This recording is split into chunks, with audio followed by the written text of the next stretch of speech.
September marks Perimenopause Awareness Month. Perimenopause is a stage that can begin years before menopause, brings everything from night sweats to mood changes and beyond. Good times. But did you know muscle may be one of the best tools to manage it? So joining us this morning is Dr. Gabrielle Lyon, a leading voice in muscle-centric medicine and the author of the bestseller Forever Strong. So good morning to you. Great to have you here this morning. Looking good in LA. Good morning. I'm so happy to be here to talk about one of my favorite topics, muscle. It's not my favorite thing to go through, though. But anyway, can you describe for us, for people who don't know exactly what the difference is between perimenopause and menopause? Yes. Well, first of all, it is natural and everybody is going to go through it. Perimenopause is the time around menopause. And this is when our estradiol production from the ovaries can have a lot of ebbs and flows, swings up and down. And over time, after 12 months of no period, you enter into what we know as menopause. And so there are a lot of symptoms that go on here, and many of them are the same between perimenopause and menopause. But let's talk about them, right? Because there's a whole litany of them. Everybody loves to make jokes about the, the hot flashes and the night sweats, but it goes well beyond that. Yeah, it's really important to understand that perimenopause this time can be extremely difficult for women. Hot flashes, night sweats, and also this is the time where women both go through cycle irregularity and central weight gain. So all of a sudden you will hear someone say, I don't know what happened. I woke up and all of a sudden I gained belly fat. And that really is in part a result of insulin, hormones, and skeletal muscle, which is something that you have voluntary control over. And that is what is really important, muscle as a primary metabolic organ for perimenopause. Okay, so then let's talk about that then. What should we do as part of our lifestyle? What can we do to build muscle? Even on a daily basis, really. Great question. There are two main things. Number one, resistance exercise.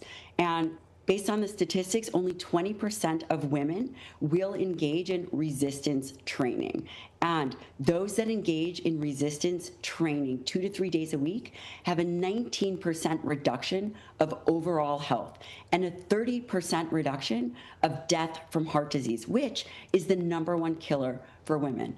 And research shows that skeletal muscle mass will decline or can decline beginning in a woman's 30s if she is not very particular about resistance training and dietary protein. What's included in resistance training? Well, this could be anything. This could be body weight exercises. This could be bands. This could be weights. It could be yoga. It could be Pilates. Anything in which you are moving your muscles against force. And, I know one of the things that's also really important is, especially for women who are of a slighter build, Caucasian, Asian, a lot of times bone mass, bone density is so important, and that's where weightlifting can also come into play there. Talk about that in light of the fact that women sometimes say, I don't want to get bulky. Yeah. Ladies, I've been trying to get bulky for the last 30 years.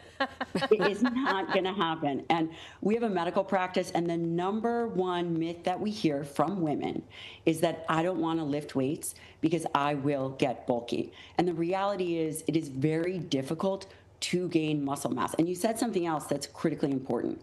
Osteoporosis, bone health, and muscle mass. Low muscle mass is an early indication of low bone density. And we know that when a woman falls and breaks a hip, it is just so detrimental to not only her overall health and well-being, but also her family's.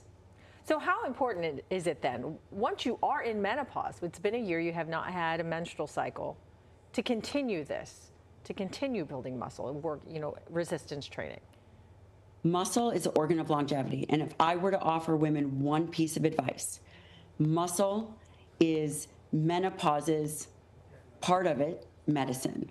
There's hormone replacement therapy and there's muscle. You dial in those two, and I think women's menopausal experience will be completely transformed. And the thing that I noticed too, as I was moving through this cycle in my life, was that the more I exercised, the more so many of my symptoms really got pushed down. Like the night sweats, the brain fog. I felt like all of that, and not to mention, talk about irritability when you work out, right? All of that really gets lessened by bringing in more exercise, whatever brand you like. That's absolutely true. I mean, when you think about muscle and what it's responsible for, muscle houses mitochondria, and these are the powerhouses of the cell. Also, muscle is the place for carbohydrate disposal, and you don't want ebbs and flows in blood sugar. So muscle provides not only the architectural support for our body, but also the metabolic support. And that becomes extremely important as a woman is in perimenopause and menopause. All right, great advice, great Keep information. preaching, Dr. Gabrielle Lyon. Keep getting us working out. This We morning. love you. Thank you.